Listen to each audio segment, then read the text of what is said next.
Hello बच्चों, आज के इस लेक्चर में हम लोग ओम्स लॉ का एक्सपेरिमेंट करने वाले हैं। यदि आप भी चाहते हैं कि ओम साहब ने कैसे सोचा था, आखिरकार किसी सर्किट में वोल्टेज और करंट के बीच कैसे रिलेशन बताया था, तो आइए इसको आज हम लोग एक्सपेरिमेंटली करने वाले हैं एक किट के हेल्प से। लेकिन उससे पहले आपको समझना होगा मेरे भाई कि ओम्स लॉ क्या है, ओम साहब ने क्या बताया है। तो आइए देखते हैं पहले कि ओम्स लॉ क्या बताया है, फिर करते हैं उसका एक्सपेरिमेंट।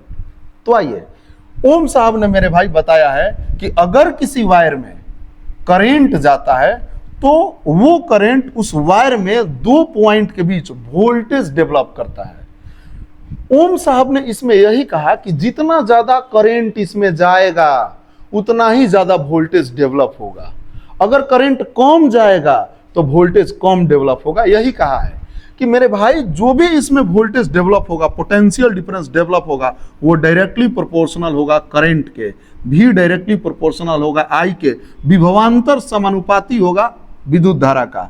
तो जब भी समानुपाती का चिन्ह हटेगा तो मैथमेटिक्स कहता है कि बराबर और अपना मन से एक नियतांक कांस्टेंट आता है। मेरे भाई कांस्टेंट ओम साहब ने आर दिया तो बन गया फॉर्मूला V = RI। ध्यान रहे यहाँ पर R को उन्होंने रेजिस्टेंस कहा, रेजिस्टेंस। और मेरे भाई ये नियतांक होता है, नियतांक, इसका मान नहीं बदलेगा, कांस्टेंट होगा, कांस्टेंट कांस्टेंट। मतलब एक बात फिक्स किया कि R का जो वैल्यू होगा वो कभी नहीं चेंज होगा, ये कांस्टेंट रहेगा। यही ओम्स लॉ कहता है, यानी R = V/I।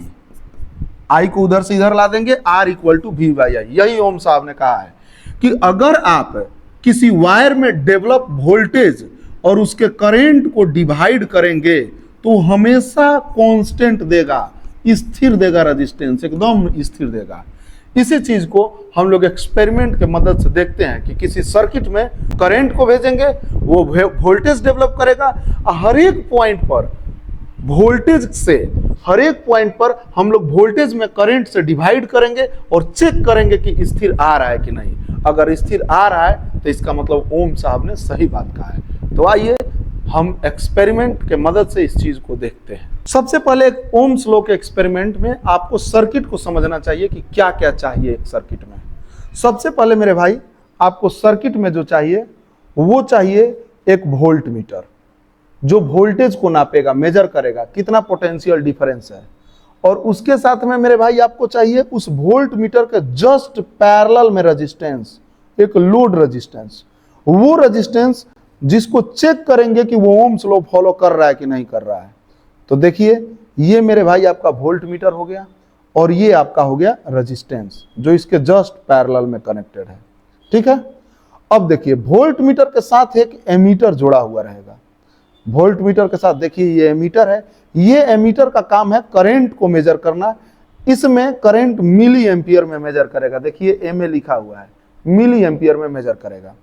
इसके बाद मेरे भाई एमीटर के साथ आपको चाहिए एक रिहोस्टेट जो रेजिस्टेंस कम बेसी करेगा, करंट के फ्लो को कंट्रोल करेगा। तो देखिए एमीटर के साथ ये है रिहोस्टेट, ये करंट के फ्लो को कंट्रोल करेगा। ठीक है, ये करंट के फ्लो को कंट्रोल करेगा। इसके बाद मेरे भाई रिहोस्टेट के साथ एक स्विच चाहिए। देखो इस रिहोस्टेट के साथ एक स्विच है, ये स्विच है जिससे हम सर्किट में करंट देंगे। और स्विच के साथ एक बैटरी चाहिए आपको, बैटरी। देखो मेरे भाई ये बैटरी है। तो इतना सारा चीजों के यहाँ पर बैटरी से कनेक्शन देंगे। बैटरी की जगह पर हम एक डीसी सोर्स यूज कर रहे हैं जो 12 वोल्ट तक वोल्टेज दे सकता है।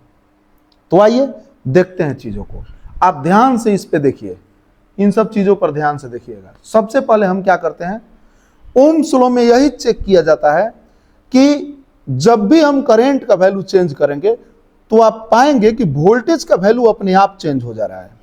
और इस प्रकार से चेंज हो रहा है कि वोल्टेज और करंट इन दोनों का रेशियो निकालेंगे, वोल्टेज बाई करंट, तो पाएंगे कि हमेशा सेम आ रहा है, हमेशा सेम आएगा। तो आइए इस चीज को हम लोग देखते हैं। चलो बाबू, हम इसको डीसी सोर्स से देखो, इसमें करंट दे रहे हैं, पॉजिटिव को पॉजिटिव टर्मिनल के साथ, निगेटिव को निगेटिव टर्मिनल के साथ। हमने बैटरी से कनेक्ट कर दिया। और मेरे भाई अब हम स्विच को करेंगे ऑन। देखो मेरे भाई अब हम स्विच को किए ऑन, किए ऑन, पावर ऑन हो गया। अब आप देखो, आप ऑब्जर्व करो, हमने इसको घुमाना स्टार्ट किया, अभी आप ऑब्जर्व करो, हमने इसको घुमाना स्टार्ट किया मेरे भाई, जैसे ही घुमाना स्टार्ट किया तो हमने पाया कि अभी करंट जा रहा है 0 एम्पियर और वोल्टेज भी आप देखिए कितना है 0 एम्पियर, दोनों 0 0 है। तो एक जगह नोट कर ले रहे हैं बोर्ड पर, करंट 0 एम्पियर, वोल्टेज 0 एम्पियर, ठीक है। अब थोड़ा सा हम इसको घुमाते हैं, चलिए देखिए रियोस्टेट को घुमाए, आप ऑब्जर्व कीजिए, रियोस्टेट को घुमा रहे, देखिए अब यहाँ पर ऑब्जर्व करते हैं, आप ऑब्जर्व कीजिए करंट कितना है, करंट मेरे भाई है 20 मिली एम्पियर, आप ऑब्जर्व कीजिए करंट 20 मिली एम्पियर है। उस समय वोल्टेज कितना है, ऑब्जर्व कीजिए 2 वोल्ट, उस समय voltage 2 volt, I equal to 20 milli ampere और वोल्टेज है 2 वोल्ट। चलो भाई नोट कर लिया। अगला चलो आगे बढ़ाते हैं, आगे बढ़ाएं। अब देखिए हमने और रियोस्टेट को घुमाया, अब देखिए करंट कितना है 40 मिली एम्पियर, 40 मिली एम्पियर मेरे भाई, करंट 40 मिली एम्पियर। बताइए वोल्टेज कितना है, वोल्टेज को ऑब्जर्व कीजिए, वोल्टेज है 4 वोल्ट मेरे भाई, 4 वोल्ट है, कोई दिक्कत नहीं। आगे बढ़ते हैं और रियोस्टेट को घुमाते हैं, ये देखिए 80, अभी करंट कितना बता रहा है 80 मिली एम्पियर, 80 करंट भगुआ 80 मिली एम्पियर। वोल्टेज देखिए कितना है 8 वोल्ट, 8 वोल्ट, कोई दिक्कत। अब इतना सारा डाटा हमने कर लिया, अब आइए देखते हैं इसको बोर्ड पर क्या सही है कि गलत है।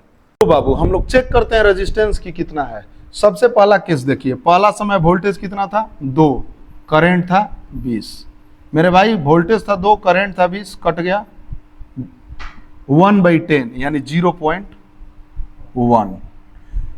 ओम रेजिस्टेंस है। सेकंड केस में देखिए वोल्टेज था 4, करंट था 40, 1/10 0.1। थर्ड केस में देखिए मेरे भाई वोल्टेज था 8, करंट था 80, कट गया 1/10 0.1 मेरे भाई। हर एक केस में रेजिस्टेंस क्या आ रहा है सेम, तो हम कह सकते हैं कि ये ओम्स लॉ को वो जो वायर लगा हुआ है वो फॉलो करता है। जेनरली मैग्नीशियम और कॉन्स्टेंटन का वायर होता है जिसका रेजिस्टेंस टेम्परेचर के साथ डिपेंड नहीं करता है, टेम्परेचर पर डिपेंड नहीं करता है। तो चलिए आज की क्लास में हमने ओम्स लॉ को देखा, धन्यवाद।